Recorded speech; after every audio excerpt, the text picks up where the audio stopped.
بسم الله الرحمن الرحيم. السلام عليكم ورحمة الله وبركاته.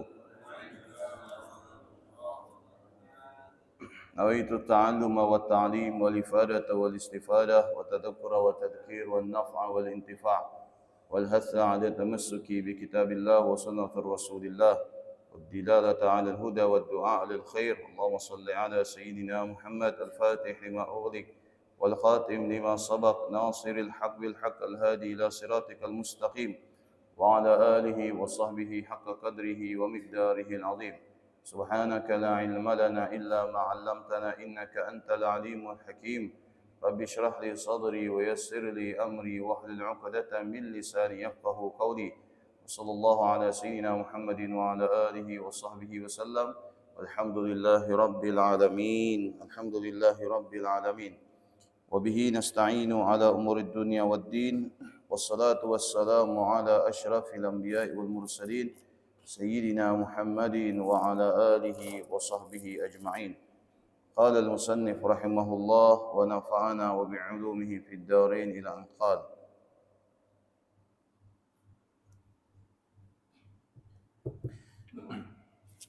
Kemarin kita membahas muqaddimah hadis yang pertama daripada Arba'in An-Nawawi, yaitu sedikit kita menceritakan tentang kehidupan dan membacakan biografinya perawi hadis yang pertama itu siapa, yaitu Sayyidina Umar bin Khattab atau yang lebih dikenal dengan Abi Hafsah Al-Faruq. Nah, kita sekarang masuk kepada matan. Apa itu matan? Redaksi hadisnya. Redaksi. Kemarin kita sudah bahas perawi yang mendengar langsung daripada Nabi. Yang mendengar langsung daripada Nabi. Dari Nabi ke Sayyidina Umar dan seterusnya sampai kepada Imam Bukhari. Dari Imam Bukhari sampai kepada Imam Nawawi rahimahumullahu ta'ala wa yu'idu alaina min barakatihi amin. Sami'tu Rasulullah sallallahu alaihi wasallam. Ini kata sami'a menguatkan kalau Sayyidina Umar itu mendengar langsung apa yang diucapkan oleh Nabi. Biasanya orang mengatakan seperti ini. Nabi berkata, itu belum tentu dia mendengar langsung. Belum tentu dia mendengar langsung. Bisa jadi dia mendengar dari seseorang dan seseorang ini baru mendengar dari Nabi. Artinya antara Nabi dengan orang yang menyampaikan Nabi berkata tadi ada jarak. Tidak langsung. Ada jarak, ada perantara. Jarak ini bisa dengan daerah, ya, bisa dengan waktu. Kebanyakan jarak ini dengan waktu antara Nabi dengan orang yang berkata. Seperti contoh, saya mengatakan Nabi SAW bersabda atau Nabi berkata, seakan-akan saya ini mengutip langsung dari Nabi, padahal tidak. Kenapa? Karena antara saya dengan baginda Nabi SAW itu terpaut jarak yang sangat panjang.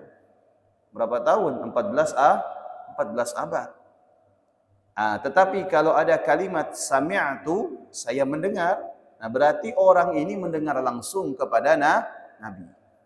Sami'tu Rasulullah sallallahu alaihi wasallam, saya mendengar Nabi sallallahu alaihi wasallam bersabda. Artinya dia dengan Nabi itu tidak ada jarak. Dia dengan Nabi tidak ada perantara. Sami'tu sautahu hala kaunihi sallallahu alaihi wasallam yaqul innamal a'malu binniyat. Hadis yang pertama yaitu berkaitan dengan niat. Berkaitan dengan niat. Innamal a'malu binniyat. Sesungguhnya setiap amal itu tergantung niatnya. Sesungguhnya setiap amal itu tergantung niatnya. Apa yang dimaksud? Yang dimaksud adalah ay innama sihhatuha binniyatiha. Yang dimaksud sesungguhnya setiap amal tergantung niatnya, maknanya adalah bahwasanya kebenaran suatu amal atau diterimanya amal tersebut tergantung niatnya. Amal itu diterima oleh Allah tergantung niatnya. Tergantung niatnya. Setelah mencukupi syarat untuk beramal, maka kemudian Allah Subhanahu wa taala melihat niatnya. Untuk apa dia beramal? Untuk apa dia beramal? Untuk apa dia beribadah? Syarat saja tidak cukup, maka harus ditambah dengan apa? Ketulusan niat. Ya. Ini andai kata misalkan kita melaksanakan solat subuh tadi. Ya. Syaratnya sudah penuh, rukunnya sudah kita kerjakan. Bahkan sunnah-sunnah di dalam solat sudah kita laksanakan semua. Ya. Sudah tercapai semuanya. Maka solatnya sah atau tidak? Sah. Tapi diterima tidak sama Allah? Belum tentu. Belum tentu. Ya. Syarat diterimanya solat kita adalah tergantung apakah niatnya sesuai. Shalli fardhu subhi raka'atani mustaqbilal qiblati adaan lillahi ta'ala. Allahu akbar. Ya, begitu kita ucapkan lillahi ta'ala, yang semulanya ibadah ini karena Allah Ta'ala, tapi maaf, tiba-tiba dalam hati kita mengatakan, ya, mudah-mudahan solatnya saya ini jadi penilaian masyarakat komplek ini, supaya saya dikira orang baik. Gugur tuh amal. Ya, gugur. Padahal syaratnya sudah terpenuhi, rukunnya sudah terpenuhi, sunnah-sunnahnya tidak ketinggalan, semua dikerjakan, hanya karena niat yang tidak baik. Padahal kalau kita melihat niat ini ya sesuatu yang ringan, betul enggak? Niat ini sesuatu yang ringan, cukup melibatkan hati. Tidak perlu melibatkan kedua tangan, kepala, kaki dan sebagainya, tidak perlu. Tapi niat ini mempengaruhi amal yang dikerjakan oleh tangan, yang dilakukan oleh anggota tubuh. Pengaruhnya niat ini sangat besar, Pak. Makanya pantas dalam madhab Syafi'i, niat itu mempengaruhi sah atau tidaknya ibadah. Andai kata ada orang solat, tapi dia tidak berniat di dalam hatinya, solatnya tidak sah, walaupun solatnya khatam Quran. Andai kata ada orang yang berangkat haji, sudah menunggu selama 20 tahun, ya, kemudian mengeluarkan harta yang tidak sedikit, mengorbankan waktu yang cukup lama, tapi dia tidak niat, artinya tidak berniat ketika melaksanakan haji. Nawaitul hajj wal umrah wa ahramtu biha. Saya niat melaksanakan haji dan niat melaksanakan umrah. Ketika dia berada di miqat, dia tidak niat, maka hajinya tidak sah. Walaupun hajinya ONH plus, walaupun hajinya furada, tidak sah. Kenapa? Karena tidak diawali dengan niat. Dan niat ini harus tulus, Pak. Oke, secara syariat solat kita sah. Tetapi hakikatnya solat kita diterima tidak oleh Allah tergantung niat.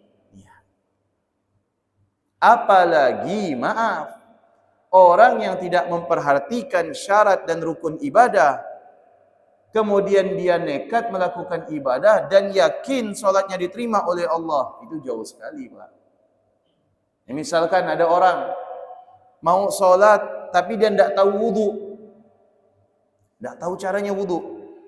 Apa hukumnya wudu? Tidak tahu, dia bilang. Tidak tahu hukum wudu.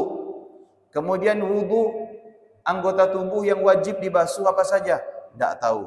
Tapi dia solat. Ya, solatnya sah tidak? Solatnya tidak sah.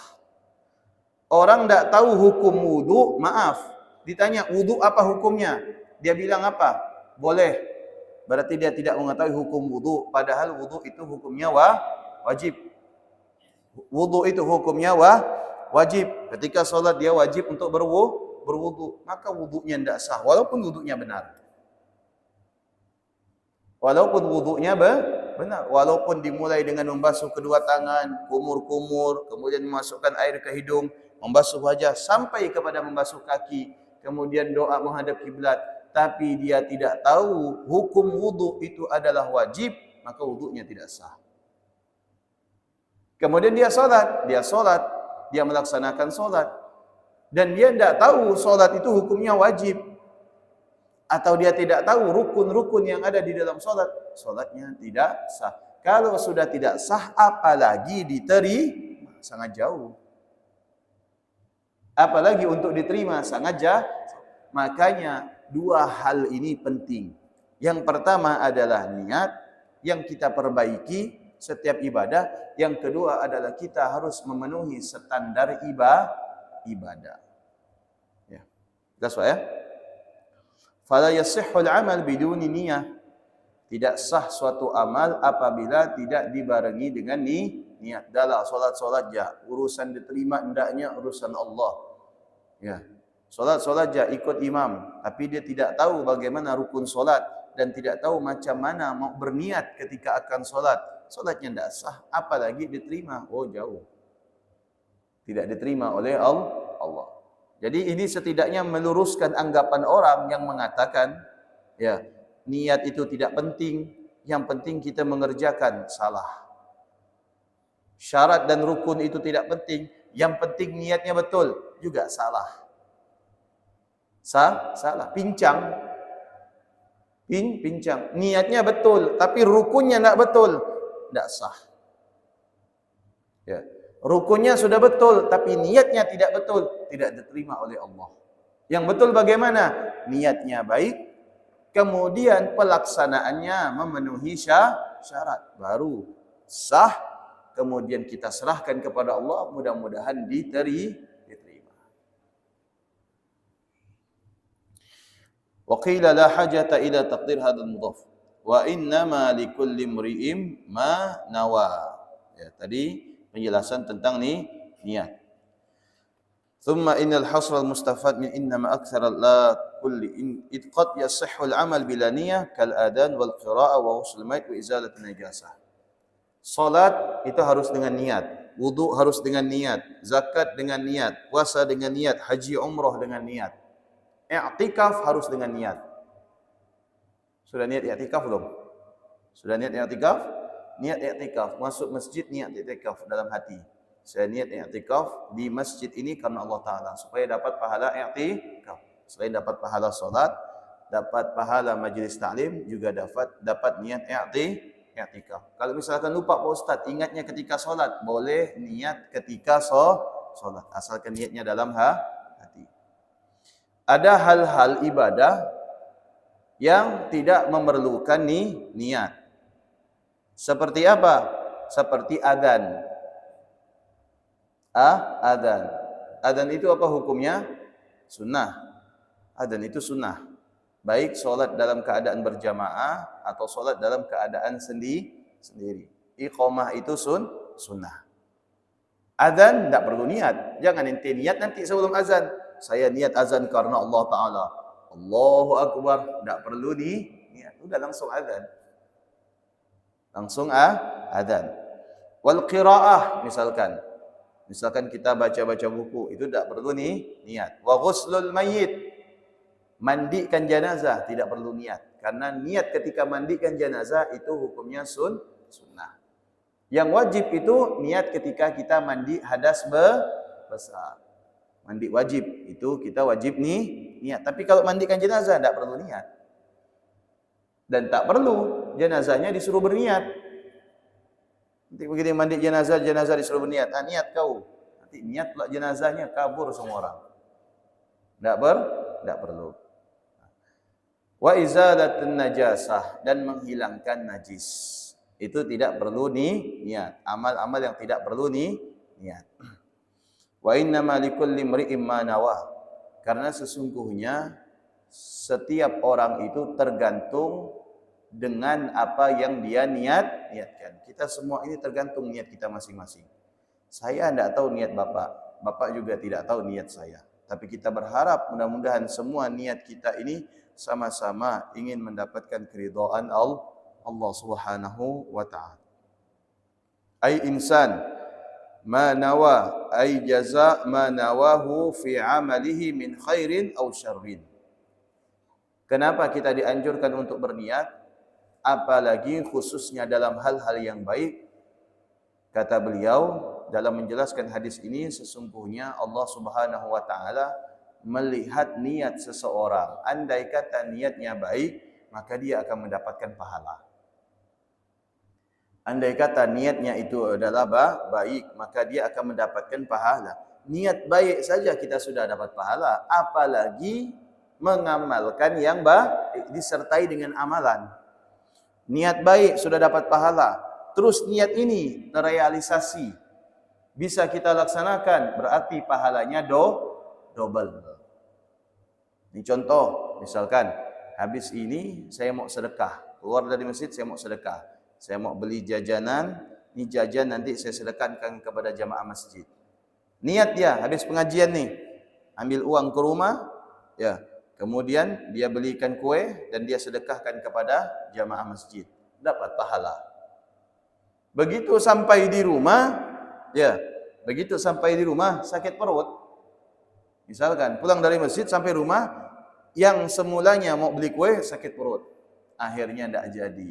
Habis sakit perut, tidak taunya anaknya begini, istrinya begitu, tidak jadi. Tetap dia dapat niat, tetap dapat niat. Tapi kalau misalkan niat cuman all, kata orang Melayu, niat je, habis ini saya nak sedekah, balik ke rumah ambil duit saya beli kue. Begitu sampai di rumah, dah lah, orang pun ada duit semua bah, tak usahlah kata dia. Bagus belikan kue buat orang rumah ya. Ini berartinya apa namanya bahasa itu ngambol. Ngambol. Niatnya tidak betul.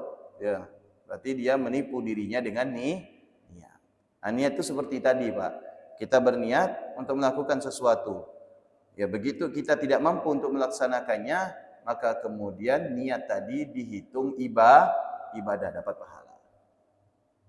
Ya, tidak bisa kalau misalkan kita mampu mengerjakan sementara kita katakan, tapi saya kan sudah niat, udahlah cukup niat ya lah. Tidak, sudah seperti itu. Apalagi dalam hal-hal yang wajib. Ya, contoh, tadi Pak Ustadz bilang cukup niat. Nanti sholat zuhur saya cukup niat ya, sholatnya tidak usah. Kan sudah dapat pahala. Tidak bisa. Perkara wajib itu harus dilaksanakan. Apapun keadaan kita harus dilaksanakan. Kalau kita cuma niat, tidak kita laksanakan perkara wajib itu, maka kita berdosa. Niat kita juga tidak diterima oleh Allah. Fahadihil jumlah afadat ghairu ma afadathu allati qablaha. Lianna tilka afadat anna al-amal la yakunu mu'tabiran syar'an illa biniyah. Karena sesungguhnya setiap amal itu tidak akan dianggap secara syarak kecuali dengan niat.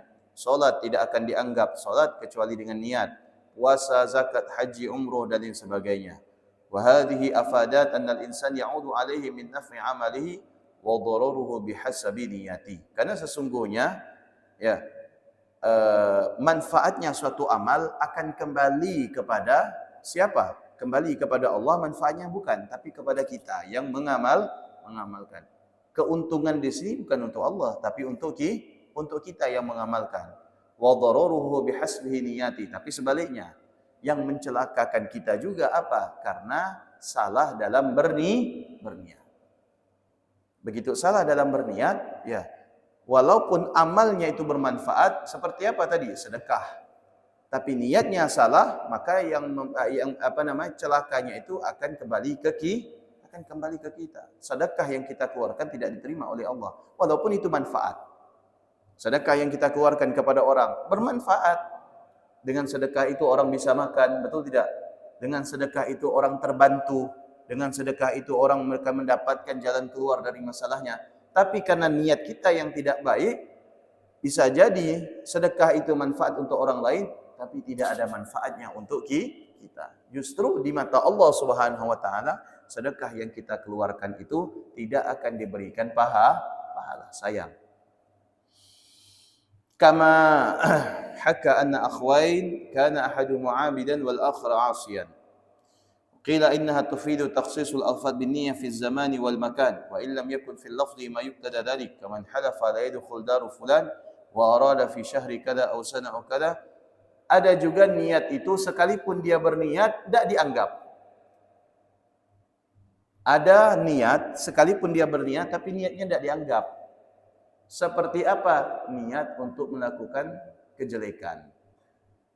Niat untuk melakukan kejelekan. Saya niat akan saya celakakan orang ini. Ya, niat dia. Belum dianggap. Belum dianggap, tapi ketika dia berupaya, ada usaha untuk mencelakakan orang lain, baru kemudian dia dianggap maksiat. Tapi kalau untuk berniat saja belum dianggap. Atau misalkan keluar dari masjid ini, ya, sandal orang ini mau saya buang karena sakit hatinya. Ya, begitu keluar masjid tidak jadi. Tidak dihitung. Tapi begitu dia mulai mau ngambil sandal mau buang, itu sudah dihitung. Karena ada usaha.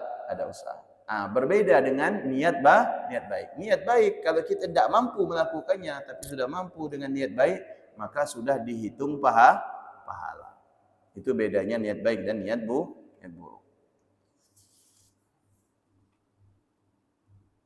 Wa qila innaha tufidu anna al-a'mal al-'adiyah tasiru ta'ah yuthabu 'alayha fa'iluha idza nawa biha al-qurba kal akli wasyurbi. Ada hal-hal yang mubah atau kebiasaan. Seperti apa? Duduk ini mubah. Berdiri mubah, jalan mubah, makan itu mubah. Apa arti mubah? Tidak diberikan pahala ketika melaksanakan, ketika meninggalkan tidak juga berdosa. Itu mubah. Ya, mubah. Main tenis meja, olahraga itu mubah. Pergi ke pasar mubah. Ya, bekerja itu mubah. Tapi bagaimana yang mubah ini bisa mendapatkan pahala? Yang mubah ini bisa mendapatkan pahala. Apa yang menentukan adalah niat. Kalau misalkan kita duduk saja mubah, tidak dapat pahala. Tapi kalau kita niatkan duduk ini adalah ibadah, saya niat duduk semata-mata untuk mengingat Allah, maka dihitung ibadah. Begitu juga makan. Makan kita niatkan ibadah. Ibadah. Maka makan yang kita kerjakan tadi dinilai pahala. Minum juga demikian. Ya. Tapi sebaliknya, kalau maksiat kita niatkan ibadah, tetap tidak dihitung ibadah. Misalkan, ya, minum khamar. Saya niatkan minum khamar ini mudah-mudahan kuat tahajud. Tidak bisa, tetap dosa. Ya, lagi pula tidak bakal bangun tahajudnya. Yang ada teler dia sampai zuhur. Idza qasada bihi at-taqwa 'ala al-ibadah wan namu idza qasada bihi al-istiraha li ajli al-istiqat li salati subhi adaan. Makanya para ajaran guru-guru kita, khususnya para habaib, itu mengajarkan kepada kita untuk melatih niat, melatih hati kita dengan ibadah. Hati ini juga ada ibadah, sebagaimana anggota tubuh beribadah. Anggota tubuh ini ibadah. Seperti apa? Seperti sholat, seperti puasa, seperti haji. Harta juga ibadah. Ini anggota tubuh juga ada ibadahnya. Begitu juga hati ada ibadah. Apa ibadah hati? Niat. Ibadah hati itu adalah niat. Makanya guru-guru kita itu mengajarkan. Ya, andai kata kita tidak mampu sekalipun, maka kita dapat pahala. Apa? Pertama, ketika kita akan tidur, niatkan. Saya niat istirahat, semoga bisa bangun qiyamul lail. Dengan qiyamul lail, saya bisa salat tahajud, salat hajat, salat taubat, salat istikharah, dan salat-salat yang lain. Serta saya niatkan supaya bisa berzikir, baca Quran dan lain sebagainya. Itu begitu kita tidur sudah dapat pahala. Pahala niat, tapi bukan pahala mengerjakan.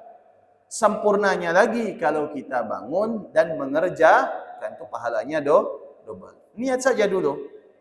Tapi jangan pula niatnya saja, tidak bangun-bangun subuh.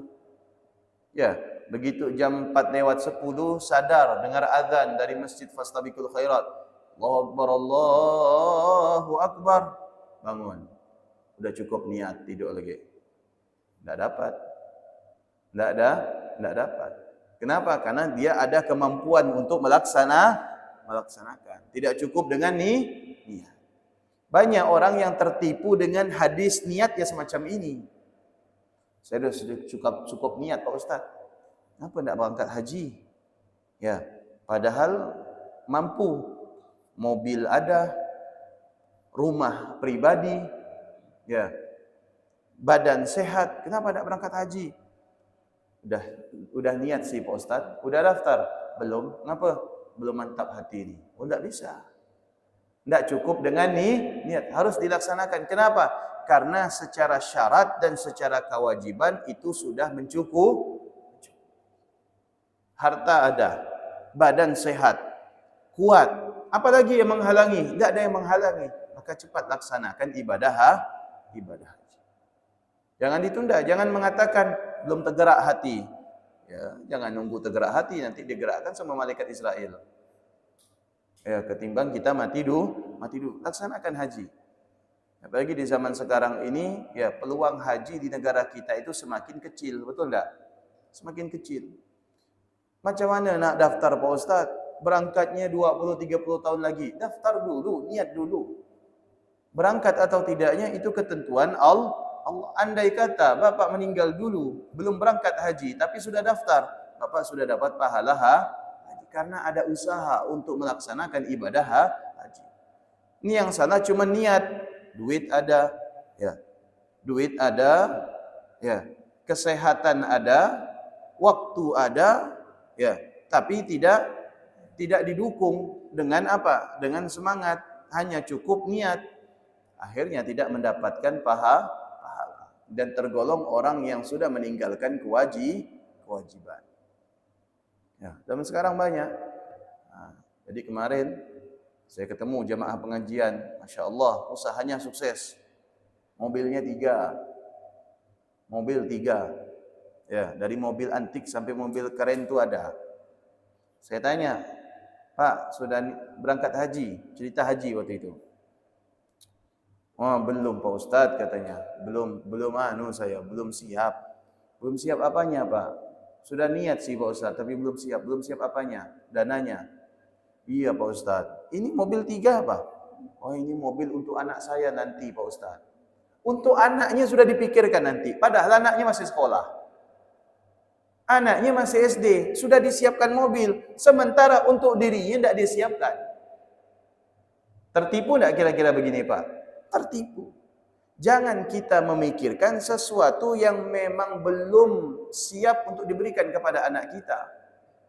Ya. Anaknya sudah disiapkan kendaraan, sudah disiapkan investasi, sudah disiapkan rumah, sudah disiapkan usaha, sementara dia belum lagi melaksanakan kewajibannya kepada Allah dan meninggal. Na'udzubillah.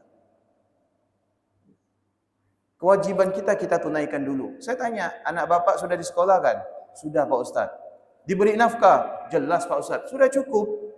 Tidak perlu bapak memiliki kewajiban untuk membelikan kendaraan, membelikan rumah. Itu nanti. Kewajiban bapak sama Allah tunaikan dulu. Baru kemudian kewajiban bapak kepada anak ditunaikan. Ya. Daftar haji belum? Mobilnya 3. Alasannya apa? Belum siap Pak Ustadz. Kapan nunggu siap? Nunggu dipanggil malaikat Israel saya bilang. Baru siap. Daftar Pak, niatkan. Tidak ada uang saya bilang, jual mobilnya 1 Pak saya bilang. Jual, Bapak daftar suami istri berangkat haji saya bilang. Saya bilang gitu. Saya Pak, saya bilang, masa muda inilah kita ini sudah ada tekad untuk melaksanakan ibadah haji. Jangan nunggu tua saya bilang. Kalau sudah nunggu tua kasihan seperti yang sekarang ini dibatasi. Di atas umur 65 tahun sudah tidak bisa berangkat haji. Terkadang bisa pun berangkat tetapi faktor ekonomi. Dan sekarang bapak sudah usahanya sudah mapan, hartanya sudah cukup, badannya sehat. Niatkan berangkat haji, daftar. Adapun nanti berangkat atau tidaknya itu adalah ketentuan Allah Subhanahu wa taala.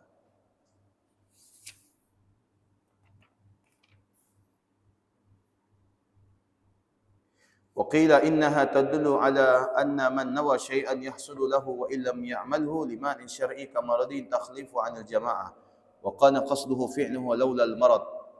Ada juga niat yang tidak dibarengi dengan amal tapi niatnya dapat pahala. Niatnya sudah cukup. Tapi tidak mengamalkan Pak Ustaz. Boleh. Tapi dia tetap dapat pahala. Apa? Seseorang yang punya niat baik tapi berhalangan untuk melakukan kebaikan tersebut. Contoh, ada orang sakit. Kebiasaan dia itu solat di masjid 5 waktu, tapi pada saat itu sakit keras dia. Mau solat tidak bisa, ke masjid mau solat tidak bisa. Hanya bisa solat di rumah. Dan niatkan dia solat di masjid itu sudah dapat pahala. Tanpa dia harus ke masjid. Tapi karena sakit tadi. Nah, itu tetap dapat pahala dia solat berjamaah. Nah, kenapa? Karena niatnya. Dan kebiasaannya melaksanakan solat berjamaah di masjid. Sama dengan orang miskin. Tidak punya harta, tidak punya uang. Niat mau berangkat haji. Saya ni tidak bakal nyampai Bapak Ustaz ke Tanah Suci. Ngapa pula? Rumah aja masih ngontrak. Kendaraan masih nyicil. Kerjaan tidak tetap. Kadang masuk, kadang tidak, Senin Kamis. Tapi saya niat Pak Ustaz, mudah-mudahan saya bisa berangkat haji. Dicatat oleh Allah. Sebagaimana dia melaksanakan ibadah haji. Kenapa? Karena dia tidak mampu. Cuman punya apa Pak? Punya nih harta tidak punya, peluang juga tidak ada. Apa yang dimiliki? Satu-satunya niat. Modal utama yang dilihat oleh Allah Subhanahu wa taala, yang dinilai oleh Allah, dia punya niat. Niatnya diterima oleh Allah. Kenapa? Waqad warada anna Allah taala, disebutkan dalam sebuah riwayat, ini yang menguntungkan orang yang tidak mampu mengerjakan ibadah tapi dia cuma punya niat. Ya, disebutkan bahwasanya Allah Ta'ala berkata kepada malaikat hafazah. Malaikat itu banyak. Ya, ada 10 yang wajib kita ketahui, dari Jibril sampai kepada malaikat Ridwan. Ada malaikat sayyarah namanya, yang mencari majlis zikir. Dicatat siapa yang hadir majlis zikir, dicatat. Ada yang namanya malaikat zabaniyah. Malaikat Zabaniyah yang tugasnya apa? Mukul orang yang ketika berada di dalam kubur. Selesai Munkar dan Nakir nanya, datang Malaikat Zabaniyah. Treng. Keadaannya bagaimana? Mukanya seram, jubahnya terbuat dari api, suaranya laksanakan petir. Bawa tokol, yang tokol itu apabila dipukulkan ke gunung, maka akan hancur berkeping-keping. Gunung hancur apalagi kita Pak. Jadi sopang kita. Tahu sopang, Pak? Sotong pangkong. Ya kan? Itu malaikat Zabaniyah namanya. Ya. Sanad'uz Zabaniyah, kalla la tuti'hu wasjud waqtarib. Ini malaikat Zabaniyah nanya, kenapa di dunia tidak sujud kepada Allah? Kenapa di dunia tidak taat kepada Allah? Begini. Bah, hancur. Balik lagi. Tanya lagi, kenapa tidak taat kepada Allah? Kenapa maksiat? Pukul lagi. Wah. Itu malaikat Zabaniyah. Dalam hal ini malaikat hafazah namanya. Malaikat hafazah. Allah berkata kepada malaikat hafazah pada hari kiamat, wahai malaikat hafazah, catat untuk hamba saya bahwasanya dia mendapatkan pahala ini, pahala itu, pahala ini, pahala itu. Tapi malaikat hafazah kembali bertanya kepada Allah, ya Rabbana, lam nahfadz dzalika minhu. Kami tidak pernah lihat dia di dunia melakukan amal itu. Kenapa harus dicatat? Bukankah yang dicatat ini apabila dikerjakan? Apa kata Allah Subhanahu wa taala? Wala huwa fi sahifati fayaqulu Allah taala innahu nawa. Kata malaikat hafazah, dan kami juga tidak menemukan di dalam lembaran bahwa dia hanya mencatatkan amal itu. Apa kata Allah Subhanahu wa taala? Tidak apa-apa, karena sesungguhnya dia telah berniat. Di dunia tidak bisa haji. Di dunia tidak bisa zakat. Di dunia tidak bisa sedekah. Ya, tapi ketika di akhirat dia dapat pahala haji, dapat pahala sedekah, dapat pahala zakat. Sebab apa? Sebab niat. Kenapa? Karena di dunia hartanya tidak sampai nisab untuk zakat, jadi dia tidak bisa zakat. Karena di dunia dia tidak punya harta lebih untuk dia sedekahkan, maka dia tidak bisa bersedekah. Karena di dunia dia tidak bisa mendaftarkan haji, karena dia tidak punya modal untuk berangkat haji. Tapi ketiga hal ini dia cuma punya niat. Niatnya ditetapkan oleh Allah, dicatat oleh Allah, akhirnya di akhirat dia mendapatkan semua pahala terhadap apa yang dia niat. Itu istifadah daripada pahala niat. Wa qila innahu yu'ta bil 'abdi yaumal qiyamah fa yadfa' lahu kitab fa ya'khudhu bi yaminihi fayajidu fihi hajjan wa jihadan wa sadaqatan wa ma fa'alaha fa yaqulu hadha laysa bi kitabi fa inni ma fa'altu syai'an min dhalik fa yaqulu Allah ta'ala hadha kitabuka li'annaka 'ishran 'umran tawilan wa anta taqulu law kana li malin hajjajtu minhu law kana li malin tasaddaqtu minhu fa'araftu dhalika min sidqi niyatik wa a'taituka thawaba dhalika kulli. Nih. Hingga suatu kali ada seorang hamba yang ketika di akhirat nanti mendapatkan catatan amalnya dengan tangan kanan. Berarti menunjukkan orang ini orang baik, pahalanya banyak.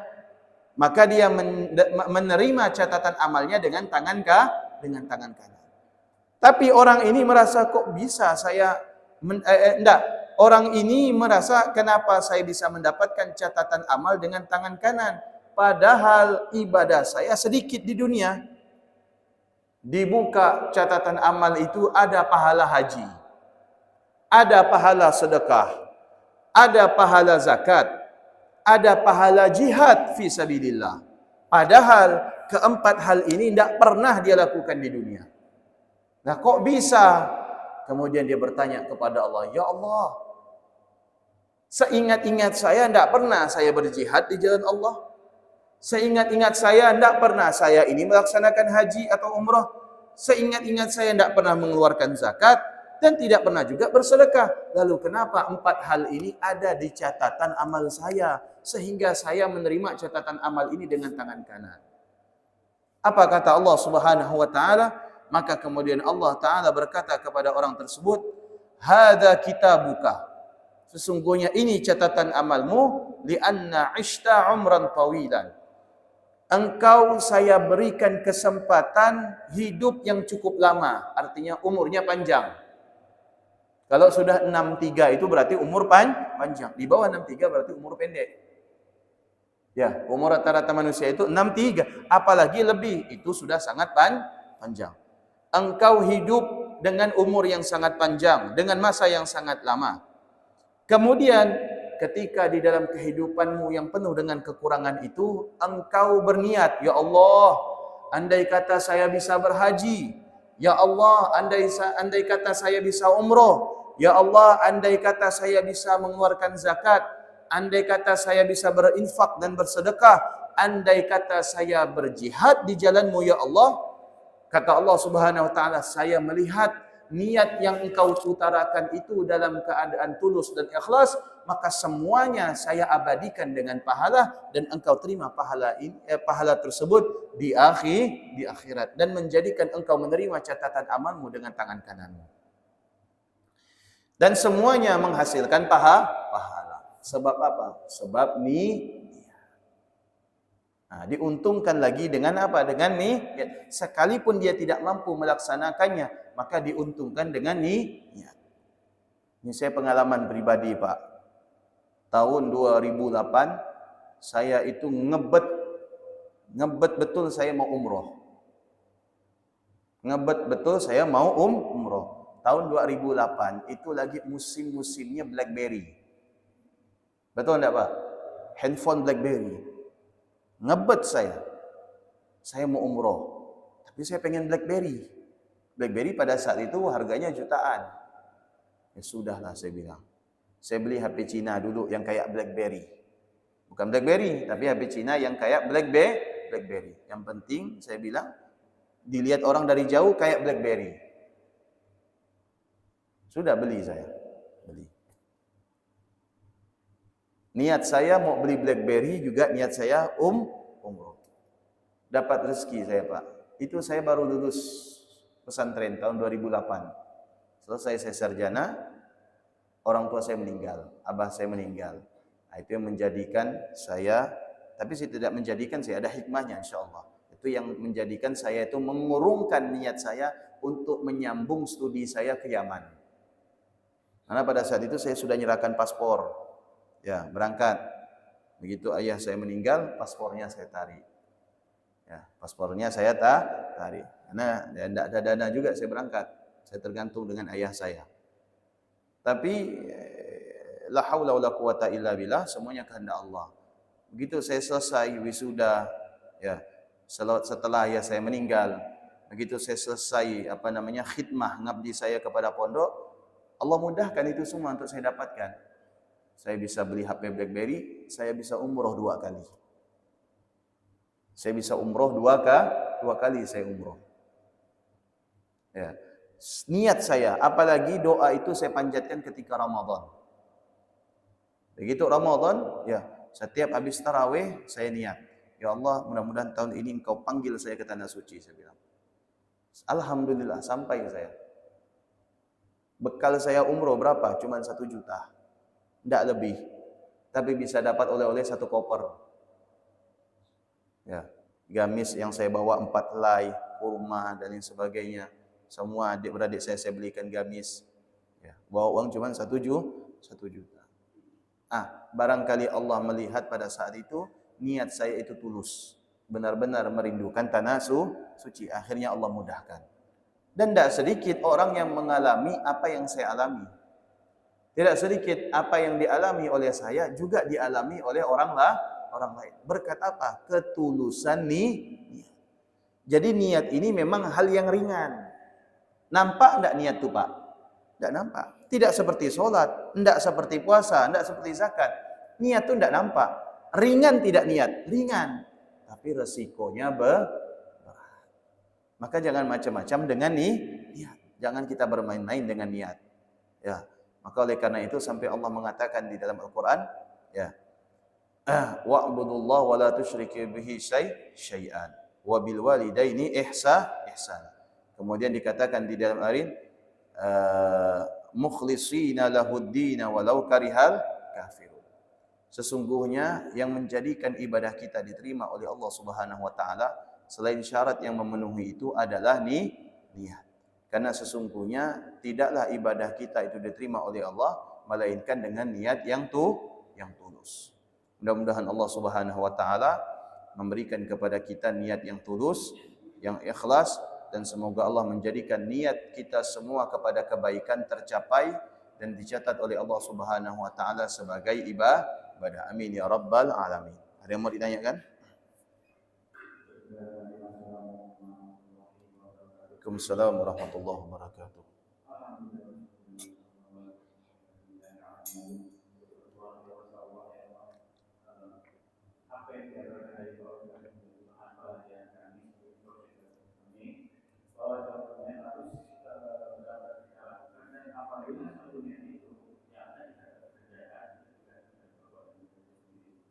Niat itu adalah terima apabila suatu perbuatan kita yang kita kerjakan atau dilakukan itu semua akan dicatat oleh Allah Subhanahu wa taala. Niat itu niat yang baik. Yang saya tanyakan begini Pak Ustaz, bagaimana kedudukannya dalam setiap perbuatan? Bagaimana kedudukannya dalam perbuatan? Yang kedua, Ustaz, apa fungsinya dalam ibadah? Di mana letaknya? Mohon doanya dan juga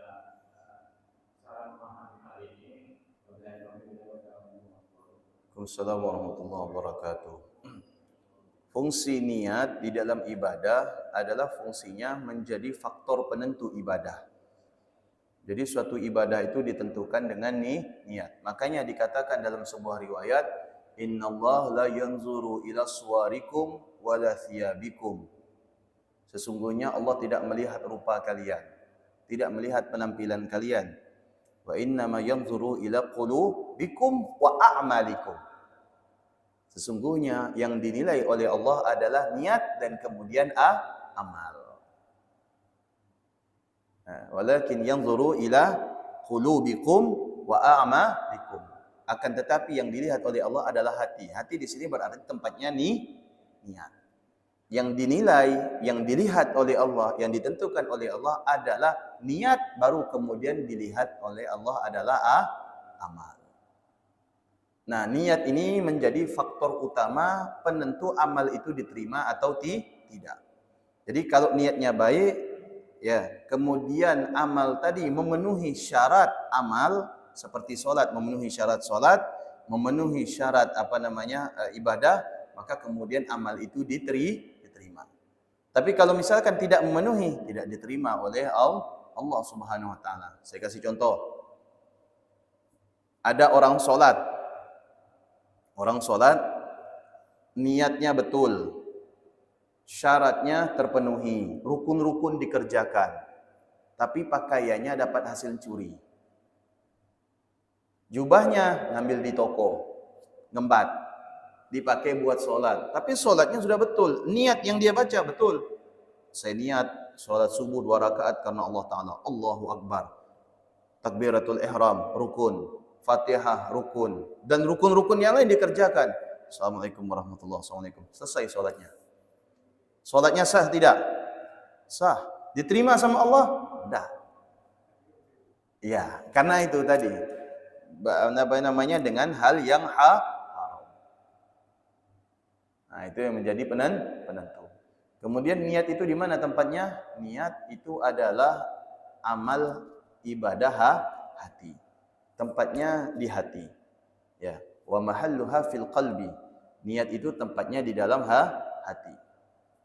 Ya, muqtarinan bi fi'li. Niat itu dibarengi dengan amal. Tempatnya di dalam hati. Adapun yang kita lafadzkan itu bukan niat, tapi melafadzkan niat. Seperti sebelum kita wudu. Ya, nawaitul wudu li raf'il hadatsil asghar. Yang kita baca itu bukan niat tapi melafadzkan niat. Seperti salat usalli fardhu subhi, itu bukan niat tapi melafadzkan niat. Apa tujuan melafadzkan niat? Hukumnya sunnah. Manfaatnya agar yang diniatkan dengan yang dilafadzkan itu sama. Itu sama. Apakah sah kalau tidak melafadzkan niat? Cukup niat dalam hati? Sah. Yang tidak sah kalau melafadzkan niat tapi tidak diniatkan di dalam hati, itu tidak sah. Tapi yang sempurna dilafadzkan dengan mulut kemudian diniatkan melalui hati, itu yang sempurna. That's what?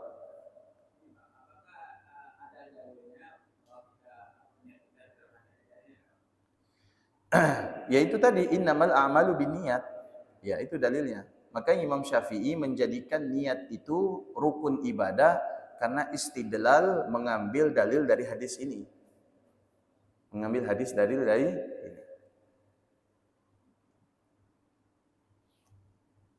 Sudah? Sama-sama. Silakan. Waalaikumsalam warahmatullahi wabarakatuh. Apa, Pak? Oke. Hubungan niat dengan ikhlas itu sebagaimana pakaian dan celana, baju dan celana. Kira-kira bisa dipisahkan tidak? Tidak bisa. Ya, tujuan niat itu supaya ikhlas. Itu. Kalau misalkan kita cuma pakai baju, tidak pakai celana, apa jadinya? Diketawakan, betul tidak? Kalau kita cuma pakai celana, tidak pakai baju, masuk angin. Pakai kedua-duanya supaya sempurna. Niat dengan ikhlas. Ikhlas tanpa niat tidak bisa. Nah, jadi ikhlas dan niat itu adalah sesuatu yang tidak bisa dipisahkan. Jelas, Pak? Ya.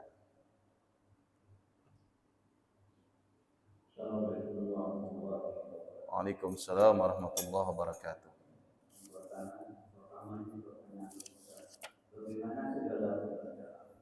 Bagaimana?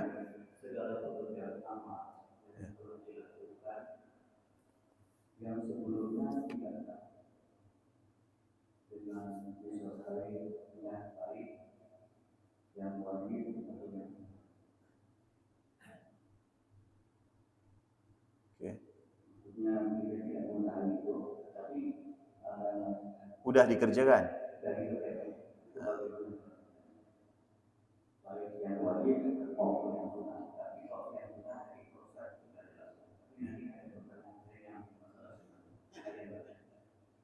Untuk sunnah, di sini kalau saya mengatakan ajar itu tidak berhubungan.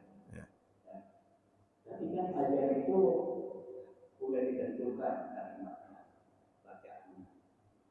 Tapi setiap yang ada seperti saya itu dulunya mau ajar itu mengambil hamba Allah supaya datang ke masjid dan mengajak supaya datang ke masjid. Itu tujuan saya. Soal mereka datang tidak datang itu bukan persoalan. Apakah niat yang begini tidak ada hubungan dengan ajar? Itu yang saya maksudkan. Saya agak ini apa kurang paham dengan satu kedua contohnya membuang najis itu tidak masuk kategori niat. Tapi saya membuang najis ini ibadah pakaian sholat itu bagaimana kaitannya? Saya juga ada masuk itu dengan niat atau tidak. Assalamualaikum warahmatullahi wabarakatuh. Yang pertama pertanyaannya ini, kalau saya lihat pertanyaannya ada tiga lah Pak. Ada tiga. Yang pertama, bagaimana amal yang sudah dikerjakan tetapi niatnya tidak baik? Ya, amalnya sudah dikerjakan, tapi kita ingat bahwasanya niat ketika melakukan amal itu tidak baik atau tidak ikhlas. Hah? Oh, tidak kita ketahui tujuan niat tersebut. Ya sudah. Pertama, kalau kita sudah beramal tapi kita lupa tujuan niat kita, maka kita memohon kepada Allah mudah-mudahan amal kita diterima. Itu saja. Memohon kepada Allah agar ibadah kita diterima. Sekalipun kita lupa niat, kecuali amal ibadah wajib seperti sholat, puasa, zakat dan haji. Kalau misalkan kita meyakini lupa niat dalam melaksanakan solat yang sudah kita kerjakan tadi solat subuh, maka wajib kita mengulang solat kita. Paham? Ada dua dalam solat yang apabila kita tinggalkan, ya, maka seketika kita harus menggantinya. Apa? Yang pertama adalah niat, yang kedua adalah takbiratul ihram. Misalkan kalau kita lupa habis solat, kayaknya saya tadi tidak niat tadi solat nih, maka wajib kita mengganti solat, dianggap tidak sah. Sudah jelas Pak? Paham ya? Oke. Kalau ibadah yang lain seperti sedekah, sudah serahkan kepada Allah. Ibadah yang lain seperti baca Quran, serahkan kepada Allah. Kecuali ibadah-ibadah wajib seperti solat, puasa, zakat, haji, dan lain sebagainya. Yang kedua, masalah apa tadi Pak? Ya. Oh, adzan. Oke. Begini Pak, yang dimaksud itu seperti ini. Adzan itu tidak perlu niat. Adzan itu tidak perlu niat. Niatnya apa adzan? Ya, tidak ada.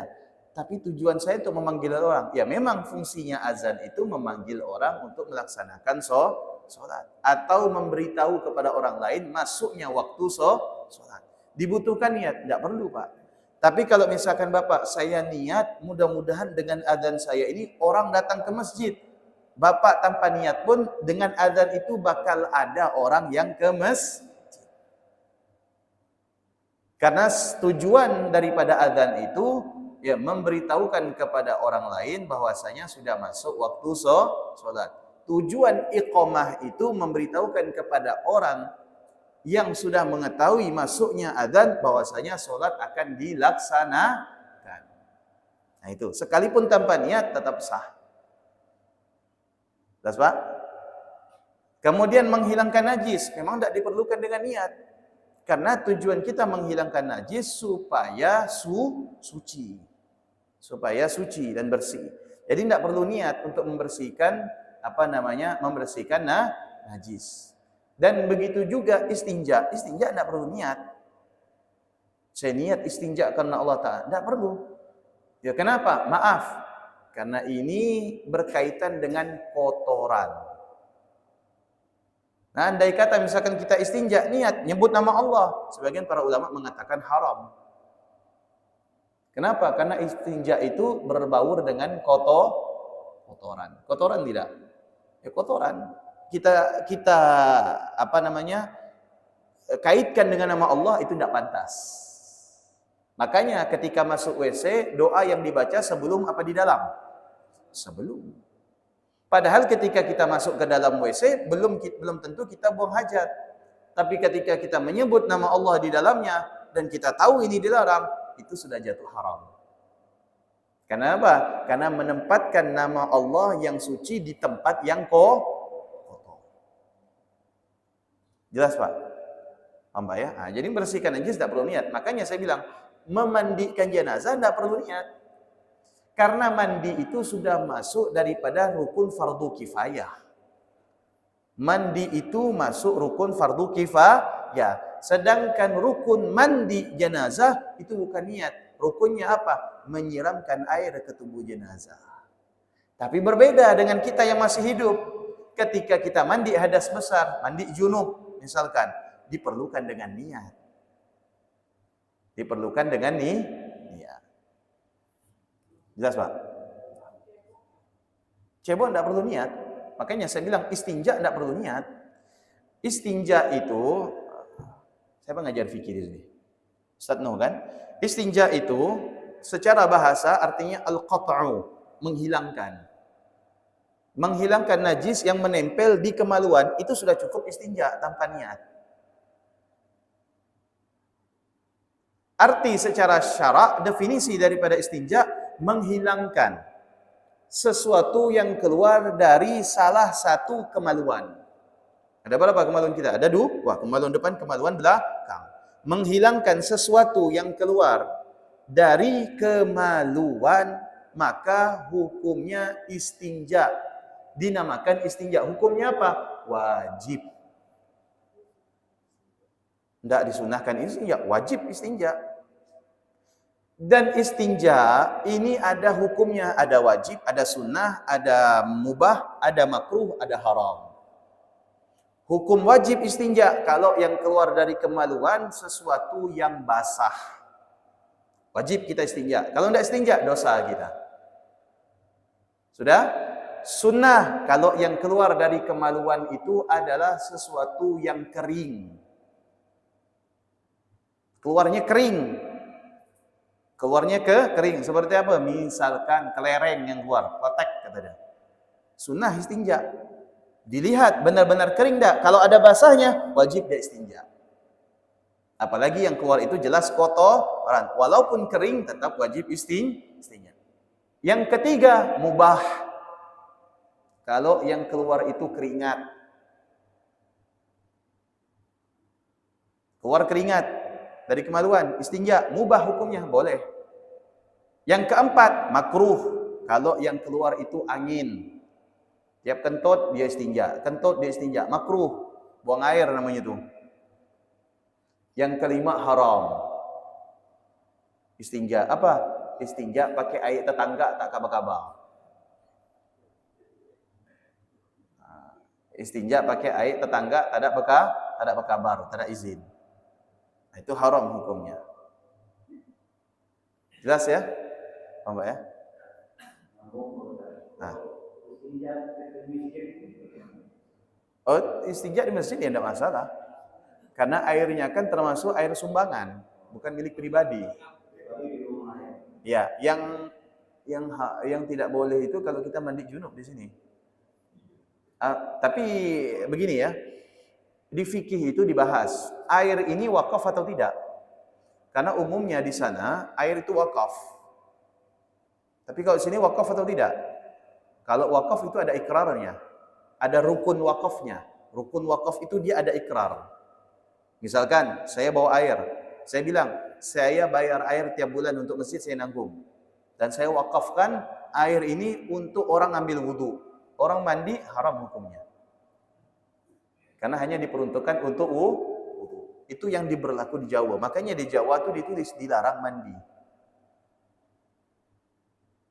Ya karena airnya wakaf. Untuk apa? Untuk istinja seseorang dan untuk berwudu. Nah, tapi kalau di Pontianak kayaknya tidak ada lah kayak gitu. Ya. Apa? Beda. Berkehendak itu berupaya untuk melakukan. Ada usaha untuk melakukan. Kalau niat belum tentu dia melakukan. Nah, Makanya salah satu nama Allah Subhanahu, salah satu sifat Allah ada namanya iradah, berkehendak, berkeinginan. Sudah? Wallahu a'lam bissawab. Bismillahirrahmanirrahim. Ini hadisnya belum selesai, baru setengah. Setengahnya lagi kita jelaskan minggu depan insyaallah ya. Bismillahirrahmanirrahim. Subhanakallahumma wa bihamdika asyhadu an la ilaha illa anta astaghfiruka wa atubu ilaik. Assalamualaikum warahmatullahi wabarakatuh.